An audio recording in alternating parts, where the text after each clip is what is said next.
디모데 전후서가 끝났어요. 전서하고 후서가 끝났어요. 그래서 신약 성경 두 권이 끝난 거예요. 두 권이. 많이 했죠. 여기서 이제 고민을 제가 좀 했습니다. 과연 지금 현재 누가복음을 하고 있기 때문에 요한복음을 하려고 생각을 했었는데 지금 누가복음을 하고 있기 때문에 요한복음을 하면 조금 문제는 없어요. 그렇지만은 복음서가 중복돼서 이야기를 하니까 어, 좀, 좀 그럴 것 같아서 요한 1, 2, 3서를 해보려고 합니다. 그래서 이제 오늘부터는 요한 1서를 할 것입니다.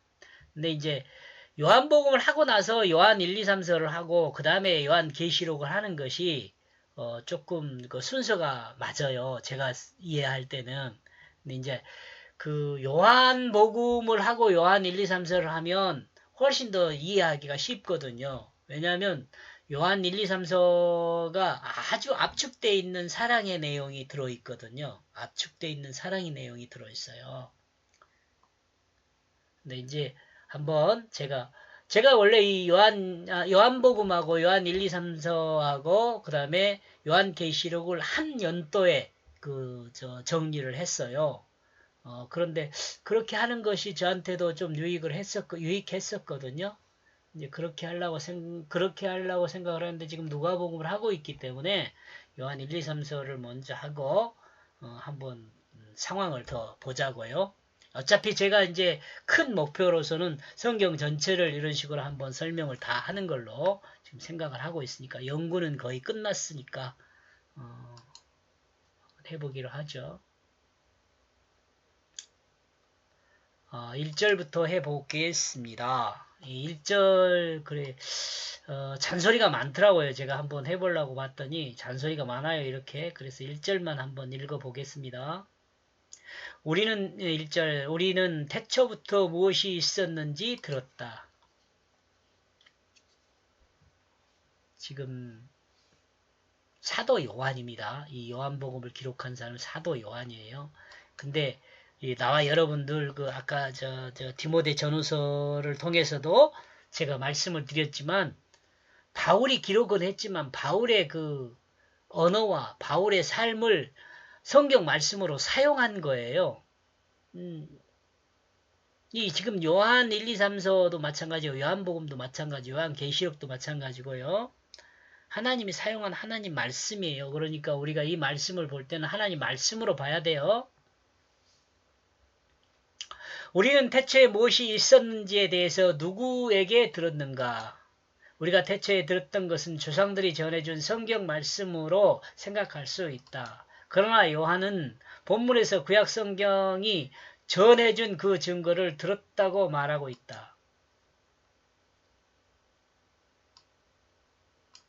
이런 부분은 별로 중요하지 않아요.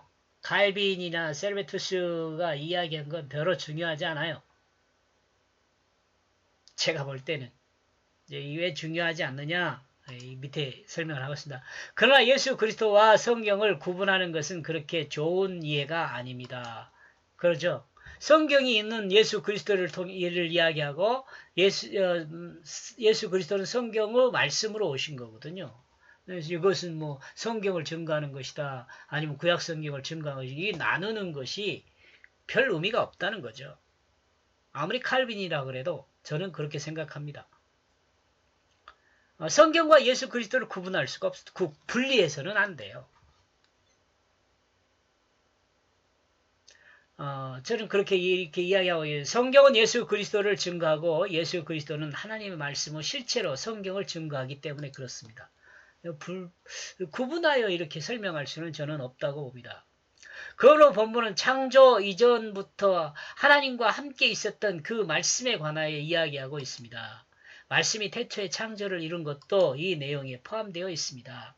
유대인들은 구약을 들었고 제사장의 족속이었던 요한도 분명하게 구약의 내용을 들었을 것입니다.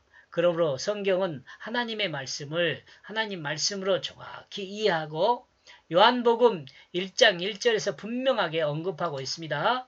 그리고 후반절에 언급하고 있는 내용은 성육신하신 예수 그리스도를 언급한 내용이라고 할 수 있습니다. 성육신한 예수 그리스도를 육체, 그 2027년 정도 되는 그 과거에 인간의 몸으로 입고 오셔서 십자가에 못 박혀 죽은 그 예수만 생각하면 안 돼요. 성육신을. 우리가 예수 그리스도 성육신을 그 육체로만 생각하면 안 된단 말이에요. 그러면 예수 그리스도를 어떻게 생각해야 하냐? 우리는 분명히 우리가 고백하고 있어요. 뭐라고? 예수 그리스도가 말씀이라고 고백하고 있어요. 근데 예수 그리스도가 말씀이라고 할 때 한번 생각을 해보세요. 예수 그리스도가 말씀이다. 성육신하시 오신 거 맞죠? 근데요, 말씀으로 오실 때도 인간의 언어로 왔어요. 인간의 언어로, 인간의 이야기로 왔어요. 안에 하나님의 뜻이 담겨 있어요. 예수 그리스도도 인간의 몸으로 왔잖아요. 인간의 몸으로 와서 하나님의 뜻을 온전히 드러내서 실질적으로 보여주셨죠. 근데 성경도 마찬가지예요. 인간 언어로 된 인간의 이야기 안에 하나님의 뜻을 똑같이 전해줘요. 이것을 구분해서 이렇게 이야기하면 안 된다. 이런 의미입니다. 이렇게 이야기한 사람 없죠? 제가 돌을 맞을지 모르지만 그래도 이게 맞는 것 같아요. 제가 생각할 때는. 그리고 우리의 두 손으로 그것들을 만져서 느꼈었다. 그 생명의 그 말씀을 통하여. 하나님 말씀을 받아 적은 기자 요한과 이 본문 말씀을 전해받은 형제들이 듣고 보고 만지고 주목했던 말씀은 곧 예수 그리스도를 이야기하고 있다고 볼 수 있습니다. 그러나 성육하신 예수 그리스도만을 말하지는 않습니다. 이 역시 말씀으로 오신 예수 그리스도와 구약을 통해 계시된 말씀을 포함하고 있는 것입니다. 또 신약을 통해 계시된 이 말씀도 포함하고 있는 거예요. 동의하십니까? 동의하지 않는 사람도 있을 수 있다고 저는 생각합니다. 이렇게 볼 때 태초부터 무엇이 있었는지 들었다는 것은 하나님 말씀으로부터 창조한 것과 타락한 인간을 아들 예수 그리스도를 통하여 구원할 계획에 관한 하나님의 약속의 말씀을 들었다는 것이라고 할 수 있습니다.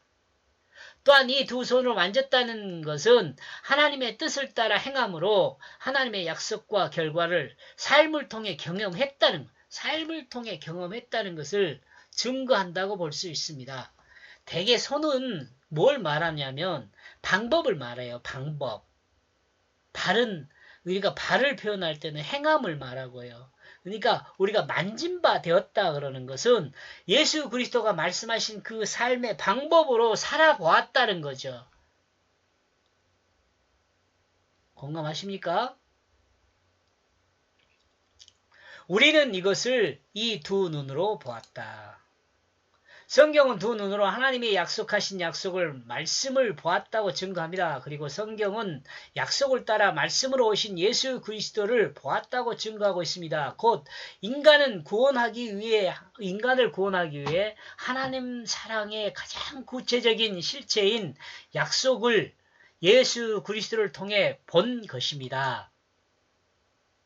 성경은 말씀으로 오실 그 무엇을 하나님의 말씀인 성경의 약속에서 본 것입니다. 그리고 하나님이 약속하신 말씀을 성경만 증거한 것이 아니라 여러 사도들과 유대인들이 보고 증거합니다.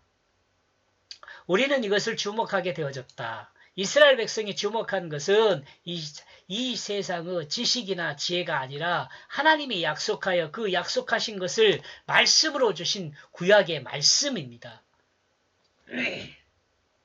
이 말씀을 중심으로 이스라엘 백성은 하나님을 기대하며 미래에 대한 소망을 가지고 말씀을 따랐습니다. 그리고 이스라엘 백성은 이 소망 가운데 하나님이 약속하신 메시아를 기다렸습니다.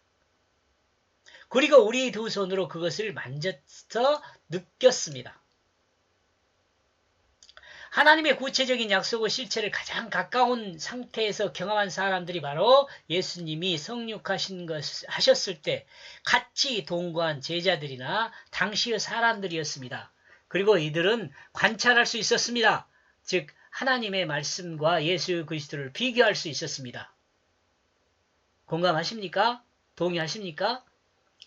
예수님이 성육근 하셨던 당시의 사람들은 하나님이 약속하셨던 말씀과 실체로 오신 예수 그리스도를 가장 가까운 곳에서 비교하면서 하나님 말씀을 확인했었을 것입니다. 그러나 이와 같은 엄청난 축복을 누렸음에도 이들은 하나님의 약속을 정확히 해석하지 못했습니다.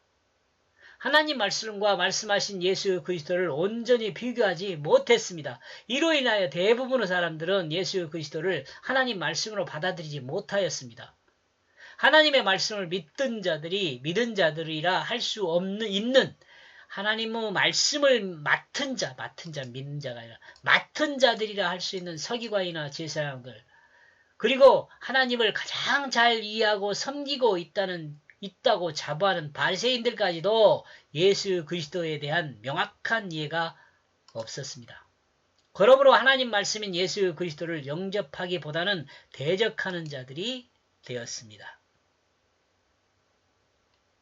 우리는 여기서 예수 그리스도를 영접한 자들의 특징에 대해서 생각할 수 있는데 그들은 백성을 인도하고 지도하는 자들이 아니었습니다. 다만 예수께서 택한 자들만이 끝까지 예수 그리스도를 영접하고 섬기며 증거하는 정의의 삶으로 살게 됐다는 것을 우리는 알 수 있습니다.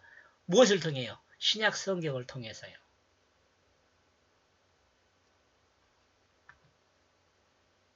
예수님의 제자들은 하나님 말씀을 따라 하나님이 약속한 그 메시아를 기다렸고 약속을 믿고 기다리던 그 믿음으로 예수 그리스도를 가까이서 눈으로 볼 수 있었으며 하나님 말씀과 비교하여 확인할 수 있었습니다. 그 생명의 그 말씀을 통하여 이와 같이 예수님이 하나님의 약속하시는 그 말씀이라는 것은 하나님 말씀인 성경으로 확인할 수 있습니다. 신약 성경요. 하나님의 약속을 믿음으로 그 약속을 기다리면서 그 온전한 생명을 통해 결국 하나님 말씀 예수 그리스도를 만난 것입니다. 누가요? 당시에 예수를 믿었던 사람들이, 특히 예수님의 제자들이. 예수님의 제자들은 예수 그리스도를 의지로만 확인한 것이 아니라 하나님의 말씀인 약속과 예수님이 행하신 모든 삶을 통하여 일치하는 온전한 하나님 말씀을 알게 되었고 이것이 곧 제자들의 생명이 되었습니다. 여기서 여러분 지금 여러분이 상상하면서 따라올 것이 뭐냐면 제자들만 이렇게 되면 아무 의미 없어요. 제자들은 제자들이잖아요. 지금 여기서 중요한 건 누구예요? 나와 여러분이에요. 나와 여러분이 제자들처럼 예수 그리스도를 성경을 통해서 읽고 또 예수님 제자들처럼 공감하고 만지고 그런 느낌을 가져야 돼요. 이렇게 볼 때 본문 1절은 셀베투스 해석과 칼빈의 해석을 결합해야 온전해진다는 생각입니다. 즉 1절의 전반부는 셀베투스 해석이 옳으며 후반부는 칼빈의 해석이 옳다고 볼 수 있습니다. 즉 본문은 구약을 통해서 예수 그리스도를 기대하게 되었고 성육하신 예수 그리스도를 통해서 구약을 확인하였으며 또한 구약을 통해서 예수 그리스도가 하나님의 구속사를 이루신 메시아라는 것을 분명해졌다는 것을 이해할 수 있습니다. 복잡하게 설명을 했는데 1절만 하니까 이렇게 시간이 가네요. 여기까지 보겠습니다. 고맙습니다.